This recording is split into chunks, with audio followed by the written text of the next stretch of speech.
Right, so that's 1:30 there, so we'll get started. So first of all, hello, and you're very welcome. My name is Valerie Kelly, and I'm the Community and Public Engagement Officer here at the Heritage Council, and I'll be facilitating this webinar today, which is an information session on our 2023 Heritage Stewardship Fund. So as you've probably noticed by now, everybody is muted and there are no cameras on. And that's just to avoid any feedback, but it does mean that we give the chance for everyone to ask questions in the Q&A box. So how today is going to work is my colleague Amanda, who is the grants manager, is going, just giving you a wave there, she's going to talk you all through the nuts and bolts of this funding, how you fill out the application, the important things that you need to have there, important dates that you might need to know. And if you have any questions at all, we welcome all questions, none are too big or too small. If you hover your mouse along the bottom of the screen, you'll see there's a Q&A box. Pop any questions that you have in there. And then when Amanda's finished her presentation, I'll field the questions to her. So make sure you get them in there at any point as they come to you, and we'll be sure to get through them all. If you do want to have a little chat and say hello and get to know the other people that are here, there's also a chat function that should be in the more options on the far side. I never know how these things mirror. It could be over here. So do let us know where you're tuning in from, a little bit about your organization, and just to say hello. And I hope you're all keeping warm on this exceptionally cold afternoon.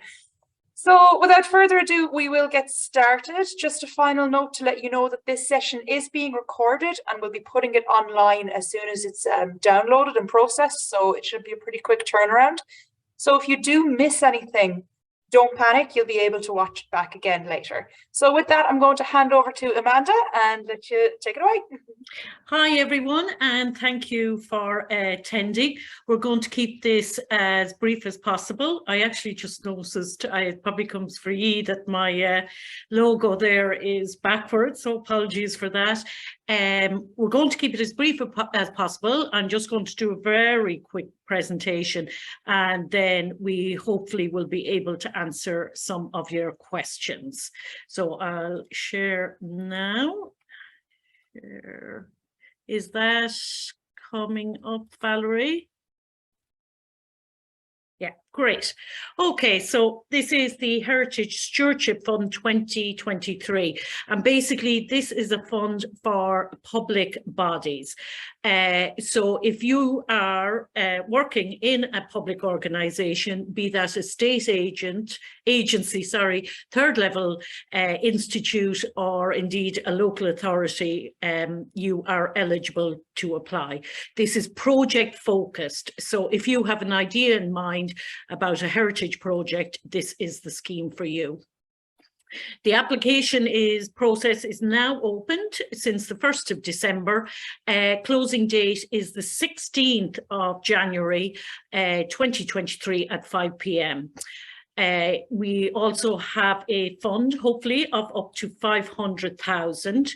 We've introduced this year a minimum ask of 5,000 up to a maximum of 30,000. Match funding of 10% monetary contribution. And just quickly, the assessment process is screening. Just to check that your organisation is eligible and that you have relevant information included. Then professional officer assessment, shortlisting, then onto an external panel assessment, and finally board approval towards the end of February 2023, after which point we will contact you in writing by email to let you know the outcome of your application. If you are successful, you will have to be completed by the 16th of October 2023. So just the objective of the scheme, as I said, is to support the work of public employees who wish to undertake heritage projects. It's not to support agencies or organisations that have heritage as their core remit. The scheme is not open to local authority heritage officers. We already have a separate fund for supporting projects under that scheme. I should say we introduced this is a new scheme we brought into brought to life this year. Actually, that's a little bit incorrect in that it was introduced in 2021. It was actually the first lot ran in this year, and we're actually just looking at final reporting now. Slight changes. We listened to what people had to say from this year's scheme, and the timing, we advertised this year in February, I believe, and we also had match funding requirement of 25%. So applicants or potential applicants found both of these a bit problematic in terms of the timing and getting applications in during that busy time, new year, new start, and also the match funding, coming up with that cash contribution of 25%. So we've reduced that now to 10%. Project examples, this really is a cut and paste from the documentation that's on our website, so I won't read through it, but basically it's, as I said, project driven. It can be anything from data collection to commissioning, high level reviews, purchase of essential specialized equipment, not basic computers or desks or office equipment.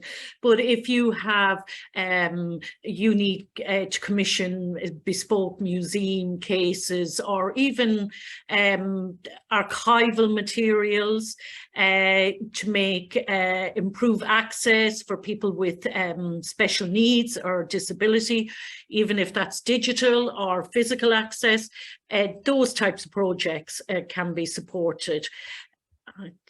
And eligible costs, just third-party supplier costs, so that's any external consultants or contractors. As I said, purchase of specialised equipment, and there's a few ideas there. Also, if your project comprises or uses local volunteering, we will cover receipted travel and subsistence costs. What is not eligible is your organisation's overheads, administration fees, existing salary costs, or international travel. So before making your application, can't stress it enough, please read the application guidance document. It's a series of template questions. The application's on our online system, template questions, answer them concisely. You don't have to put too much information into each field. You can always upload additional information. Don't assume assessors know your work or previous work. Take it that this is your first time to apply to us and that we're not familiar with what you're doing. Use page 4 of the application guidance as a template or checklist for supporting documents. Now, not all supporting documents will be relevant to all projects, but at a minimum, you should be looking at uploading the basis for your costs, because there's a template budget you have to fill out. So that we know you're not just estimating, 12,000 for a report, that you have some basis, even if that's an example from last year or the year before, that's how much a similar report cost. You should have a project brief. For instance, if you are commissioning an audit of your collection, you should have some kind of project brief from the professional that you will are hoping to take on board. Photographs are always enhance an application, and a letter, we really do strongly encourage letters of support from your local heritage officer. There's a communication section on our application, and it's important. Heritage Council funding is all about not just about the project outcomes or outputs, but also about the importance of project promotion and engaging with the public. So there's always a strong emphasis on that, and we do, if priority has to be given to projects, that the communication section is always the one that's the deciding factor. So make sure that you show that's demonstrated in that section, that you are willing to, even if it's only doing posts online, to keep up to date with the project, a National Heritage Week event, National Biodiversity event, all those show that you're willing to promote the project. Again, as I said, provide images, graphs, maps to demonstrate your work. And also I would advise, if, for instance, if you're thinking of a project that's very geared towards architecture or archaeology, we have a list of our team members on our website, and I would encourage you to look up the relevant officer and give them a quick call or an email to discuss your project. For instance, Colm, our architecture, is also our energy efficiency officer. So, and he is very enthusiastic about anything to do with climate change mitigation measures. So anything along those lines, or architecture, or energy efficiency, certainly give him a call. And just general advice, the system is live, so it does time out. So if you are working, I would advise that you save frequently. Supporting documents, do not upload Word documents, PDF or JPEG, because we've had problems in the past. Our system is an old system, and we've had problems in the past opening documents that aren't in that correct format, and that could be a deciding factor in whether you get a grant or not. Maximum 10 megabytes per document, name files relevant to the content, and please don't use any symbols in the file names, because this does prevent successful uploading. Once files are uploaded, you will get a notice to say that they're being checked for viruses, but don't worry about that. You can continue on working on your application, and indeed you can even submit it, and that viral check will go on in the background. Start your application as soon as possible and upload as you go along, and don't leave it to the last day, because there will be a lot of traffic on the system. We're also closing another grant scheme, Heritage Capacity Grant Scheme, that day, so there'll be a lot. And in terms of support, if there's any issue as well on the last day, do contact us straight away and we'll try and resolve it. But leaving it to the last day means that we might be able to get back to you as promptly as we would like to. And I just thought because it's not currently on our website, I don't know if you can see that. It's, oh, sorry, I beg your pardon. It's quite detailed, but that just is a list of what we supported this year. We would have liked to have seen applications for greater amounts of money. As you can see from the list there, it was mainly under grants of under 10,000 that we were offering. So we're looking for kind of meteor projects this year, and would like to be able to fund projects in the range of 20 to the maximum 30,000. And as I said, we've set a minimum of 5,000. Administratively, it is quite burdensome for us to administer anything under that size, and also for ye in terms of reporting to us. So think about not big projects, but decent projects that we can, like if it's a case of a museum case, there could be something else you want to get done in your museum, for instance, maybe an audit or other equipment. So put a single application in for different elements. Just don't leave it at just a museum case. So as I said, we've about a fund of 500,000. So we were undersubscribed for this year's scheme. So we are looking for lots of new ideas and lots of new organizations to make an application to us. I don't know if we have MSPI members in our audience here today, but I would advise, if you are thinking of making an application, that you should do so under this scheme.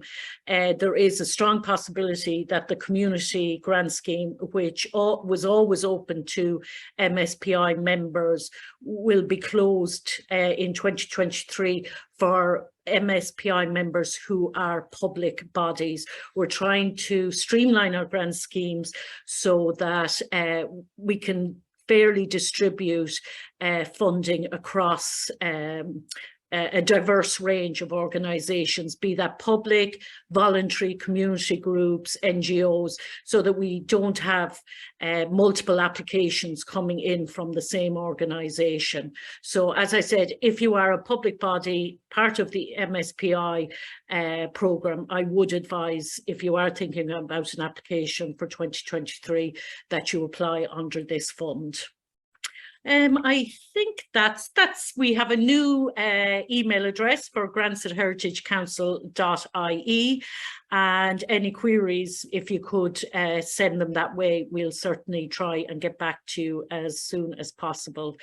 And just for those that may be in the audience that are waiting on payments, we are working continuously to try and get everyone paid. We've had a number of upheavals or little roadblocks with key staff being out sick and just capacity, but we have to get our grants closed by Friday of next week, so we will have everyone paid. And I apologise for the delay, and just ask you to continue your patience. So if anyone has any questions, we'd be delighted to answer them. Great, thanks a million, Amanda. We've no questions yet into the Q&A box, so if anyone does have one, I do suggest you get them in. And as well, like if you think of something at a later date, like Amanda said, you can always email in. Yeah. Leave it a minute there to see, does anyone come through with any questions, just in case someone is slowly typing. And I would ask, we don't have a huge audience here today, so I would ask, especially for the third level institutions, there's no kind of central place we can email or share the good news with. So if you have colleagues working in third levels, please share the scheme with them, and indeed in any other public sector organisation that you think this might be of interest to. Do share, please. Great. Well, we have some questions coming through now. So the first one is a fairly broad question. Just what is the definition of heritage in this context? Oh, well, I suppose it's defined under the Heritage Act, which I don't know off by heart, I'm afraid. Do you mean you don't know it off by heart? No. Now, Tommy, really, I feel like this is a leaving cert question, but it's defined under the Act, so it covers archaeology, architecture, museums. Also in 2018, it was revised. So we also have a huge brief in terms of education and public awareness. So I suppose anything that's cultural heritage. How could I forget natural heritage? So yeah, so if you have a project, and I would say do look at our team members, because it would be good to have a chat with them in terms of kind of the technical, while I administer the schemes and I would look after kind of the general governance of them. In terms of technical advice, I would say that it would be better to talk to the individual officers. So I hope that answers your question, Tommy. There's a comment more so than a question there about two national cultural institutions, both receiving grants for this from this funding stream. So do you want to talk a little bit about how national statutory bodies, or how bodies like that, like the like IMA and the National Gallery, how they fit into this funding stream? Well, I think, if I'm correct now, I'll have to look back on it. I think was that the National Gallery of Ireland? Yeah. Yeah, I think they may have made applications under our community grant scheme, and our community grant scheme was completely oversubscribed. Our stewardship fund was undersubscribed, so we actually diverted them for funding under the stewardship. But generally, it wouldn't. I mean, the National Gallery, They came in because they're both part of the MSPI program. So and as we offer, or we run the MSPI program, we do support work of program participants. So that's initially how they came in. They came in under the Community Heritage Grant Scheme, and they were diverted through to the Stewardship Fund. Good. If a quote is in sterling, do you have a standard recommended way to translate it to euro for the purpose of the application? We wouldn't, I mean, we'd be delighted to see quotes. So I wouldn't worry too much on that, and just convert it as of the day or whatever you're submitting the standard. I don't know, does it go up or down that much? But you know, having a quote as a basis, or a basis for your supporting documentation, would be very welcome. So that would be my advice there. Okay. Is a community archaeologist able to apply, as they're not employed by the local authority? A community archaeologist able to apply, not employed. No, well, I'd have to ask, who's the community archaeologist funded by? Who's paying the community archaeologist? Would that be, that's us, isn't it? Like, so it's the community archaeologists that are they're in the local authority, but they're not employed by the local authority. Not employed, they're in the local, so you know, yeah, that's I'm not employed by the local authority. So it would be true, you're employed under the County Heritage Plan funding. Yeah, they're technically self-employed, but it's okay. Well, I'd imagine somebody, well, it's open to biodiversity officers, so the community archaeologist, we just have to make sure that there's no overlap or double funding there. That would be the main thing. And if an application was coming in, you would have to make sure that that's very clear in the application, that there's no, because community archaeologists currently are paid through our County Heritage Plan funding. So if it is to undertake a specific project, that it is explicit in your application that there's absolutely no issue of double funding.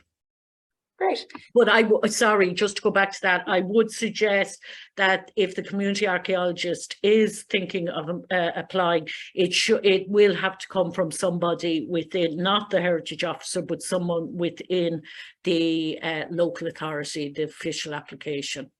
Okay. Is a project with many quite disparate elements okay, such as education, outreach, specialised documentation, supplies, and conservation?